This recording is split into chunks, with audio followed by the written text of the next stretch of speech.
প্রায় ৩-৪ দিন পর তোমাদের জন্য একটা মিনি ভ্লগ রেডি করছি। তো তোমরা সবাই বলো কেমন আছো?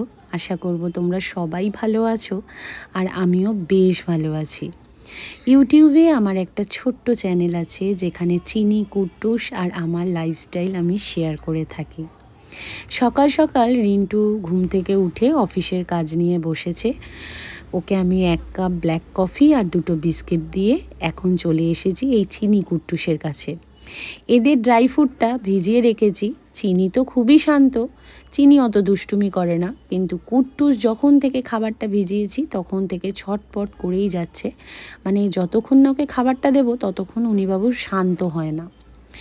ওদেরকে খাইয়ে রিন্টুও অফিস চলে গেছে। তারপর বেরিয়ে পড়লাম চিনি কুট্টুসের জন্য মাংস নিতে। আর আজকে আমাদের জন্য মাংস নেব।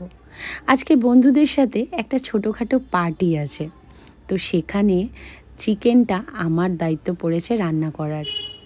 তো এখানে প্রায় ২ কেজি মাংস আছে। এটা এখন ভালো করে ধুয়ে একটু ম্যারিনেট করে রেখে দেব বেশ কিছুক্ষণের জন্য, কারণ সন্ধ্যের সময় যাব বন্ধুদের সাথে একটু আড্ডা দিতে, তো তার ১ ঘন্টা আগে করলেই হবে। কিন্তু এখন ভাবছি একটু ম্যারিনেট করেই রেখে দেবো।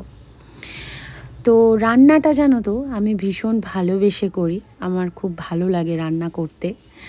আর কি বলবো তোমাদের, যখন আমি ভীষণভাবে ডিপ্রেশনে থাকি বা আমার মধ্যে যখন একটা কোনো কিছু নিয়ে ভীষণ মানে ফ্রাস্ট্রেশনের মধ্যে দিয়ে যাই, তখন আমার মুডটাকে এদিক থেকে এদিক ঘোরানোর জন্য আমি তখন বিভিন্ন রকমের রান্না করি, কারণ রান্নায় আমি ভীষণভাবে মোটিভেট হয়ে যাই। তো যাই হোক, আমি সত্যিই আমার রান্না ভালো লাগে করতে, আর সবাইকে খাওয়াতেও বেশ ভালো লাগে জানো তো। মানে রান্নাটা করে তো আর আমি একা একা খাবো না, মানে সবাইকে খাওয়াবো, সবাই টেস্ট করে বলবে যে সত্যিই তোর রান্না কি ভালো হয়েছে, কি ভালো লাগে।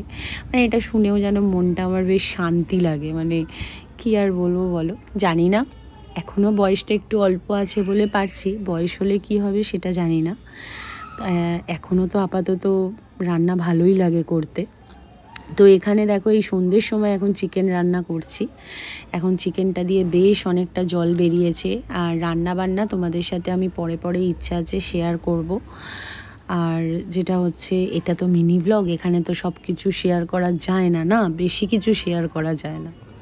তো এদিকে দেখো আমার বান্ধবী করেছে হচ্ছে চিকেন একটা রেসিপি, ভালো লাগলে লাইক করো।